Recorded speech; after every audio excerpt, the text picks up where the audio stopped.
Good morning, Bande Matram. Welcome all of you. Here is a nice topic for discussion: Advent of the Supermind and its impact on nature. This is Supramental Transformation Part 7, 7th episode. We keep discussing in serials. This is the episode number 7. Here it is for us to have a nice observation really. The advent of the supermind its impact on nature. Here in the course, and here initially we have discussed from outside from Mother and Sri Aurobindo. Now this series is going on through Savitri. Advent of supermind and its impact on nature. The supermind shall be nature's fount. Let's try to imagine. The supermind shall be his nature's fountain. The eternal truth shall move his thoughts and acts. Everything is being possessed by the mind really right now. And with the advent of supermind, everything will change. This nether deeps, this ignorance will go. This nether depths will be illumined with the supramental light. The eternal truth shall mold his thoughts and acts. The eternal truth shall be his light and a guide. Everywhere, in 360 degree, you can imagine, not only 360 degree horizontal, top and bottom. Everywhere, height and width, nadir and zenith. Wherever you see, there will be the guidance, proper guidance, and the mooding of the supermind. I will tell it again. The supermind shall be his nature's fount, not very limited. It is something like a fountain. The eternal truth shall move his thoughts and acts. Thoughts and acts. Nothing can be emerged from the mind. The eternal truth shall be his light and a guide. All then shall change. A magic order come. All then shall change, because everything will be guided by the supramental light. Will be there. Eternal truth shall mood his thoughts and acts. He has to do nothing with his mind, and this eternal truth shall be his light and guide. So he has to rely only his guiding light is the supramental light, supermind, not this original physical light or physical guide, because everything will be enlightened and guided by the super eternal truth. All then shall change.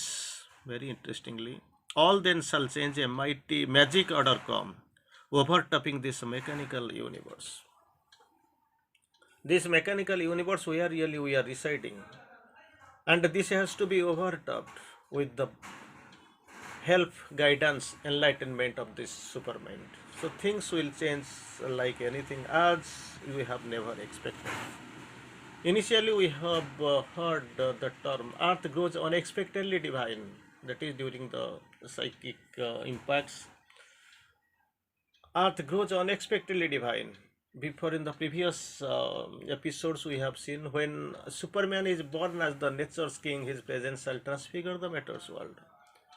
Here also, with the impact of the supermind, this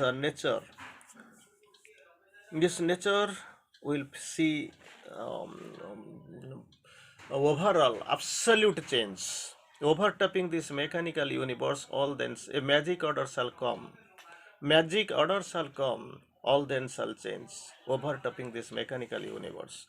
With the advent of supermind, a lot of change will be there. You can't imagine, because you means all we, not the youth who are sitting before me or listening to this talk audio. It is a common format for all. It has to be understood very briefly and very precisely. Clearly, it must be defined and understood. Analyzed also. That the thing will change in a very radical manner, overtopping this mechanical universe. And when this advent of the supermind will be there, rule of the inconscience will disappear. Rule of the inconscience will disappear, as in consciousness will change to the sea of superconscience, not the ordinary conscience where really we are dwelling. That will be changed and transformed to the sea of superconscience due to descent of supermind. Here the inconscience will go. Inconscience will go means the ordinary consciousness will not come. With the disappearance of the supermind, this rule of inconscience, now inconscience rules the entire earth nature. It has to go. It has to disappear. And when this inconscience is disappearing, you can think that when negation is going, just zero will come. Nothing like that. Through zero, you can find the change up to a sea of superconscience, ocean of superconscience you can find with due to the descent of this supermind. I want to quote a couple of lines from Savitri. The immanent shall be the witness God.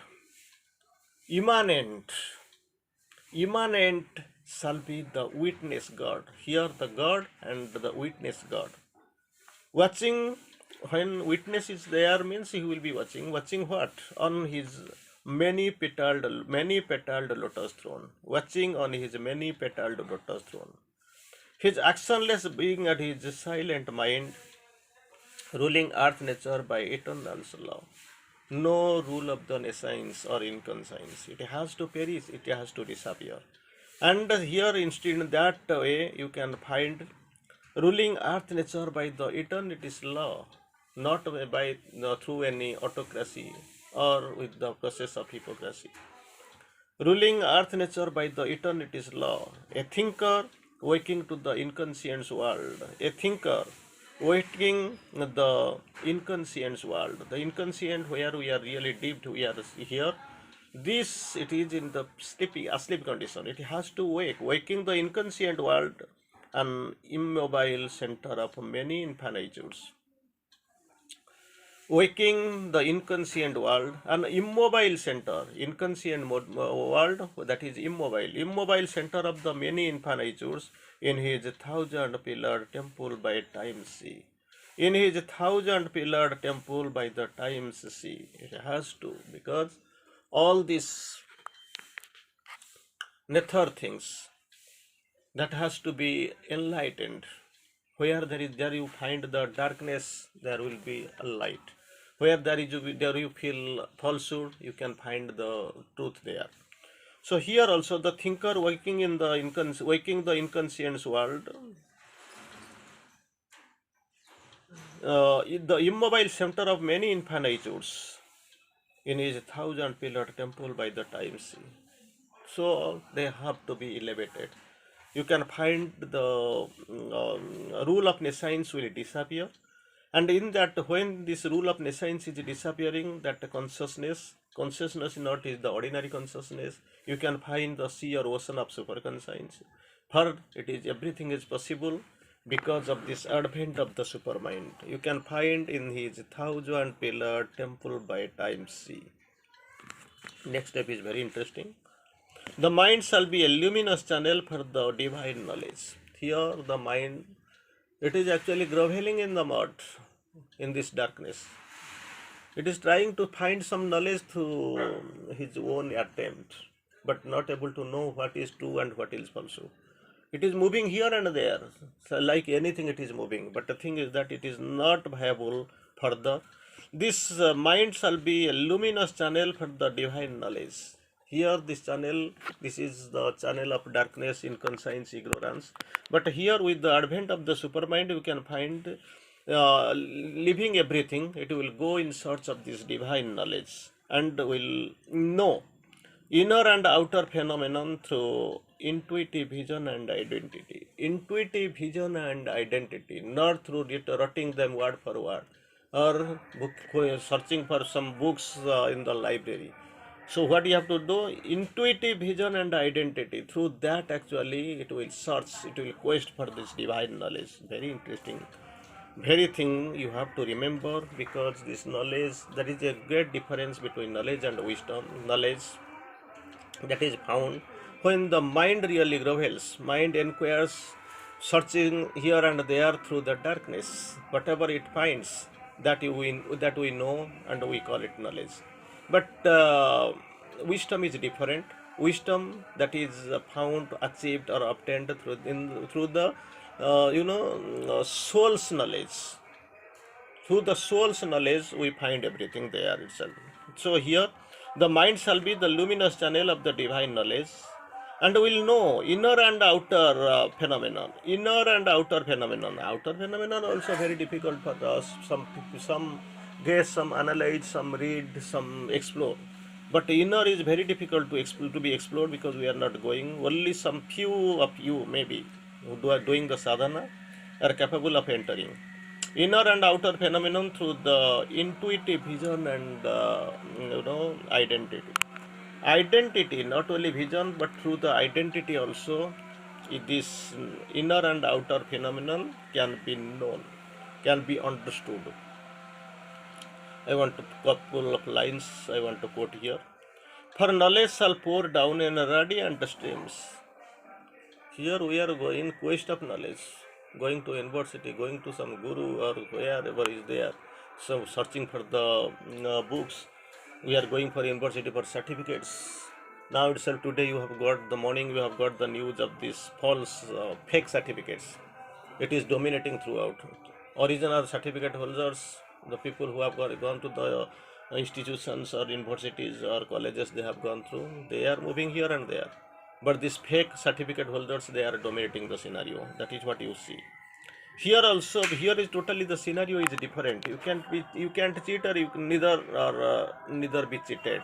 You can't cheat neither by the mind, or you can't be cheated, because you are possessed, overflowed by the flow of the supermind.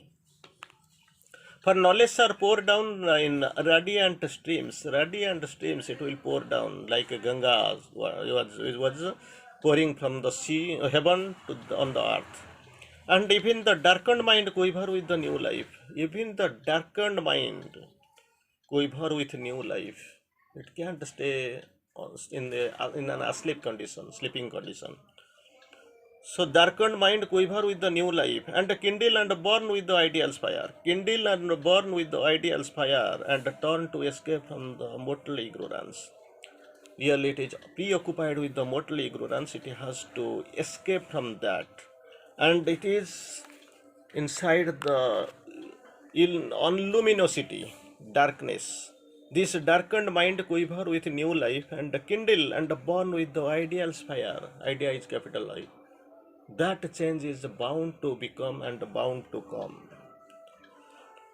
And finally, we are in a position to observe with the advent of the supermind, the supramental transformation will affect both mind and gross body.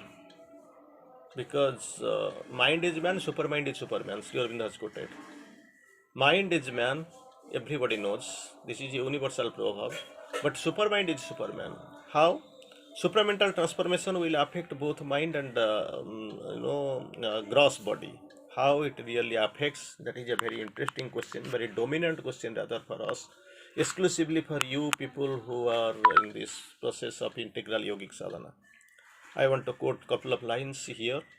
A divine force shall rush through tissue and cell. Initially, we have seen that a flow, knowledge pouring like anything, a knowledge poured down in radiant streams. That is there for the knowledge, but here a divine force shall flow through tissue and cell. It will not outwardly, it will rush into the inside tissue and cell. That is well, everybody is having inside the body, tissue and cell, and take the charge of breathe and speech and act. Breathe and speech and act, we are guided by the natural phenomenon, but this divine force shall take the charge of breathe and speech and act, and all the thoughts shall be the glow of suns. Thoughts are coming from this surface mind, seeking mind, outside mind, outward mind.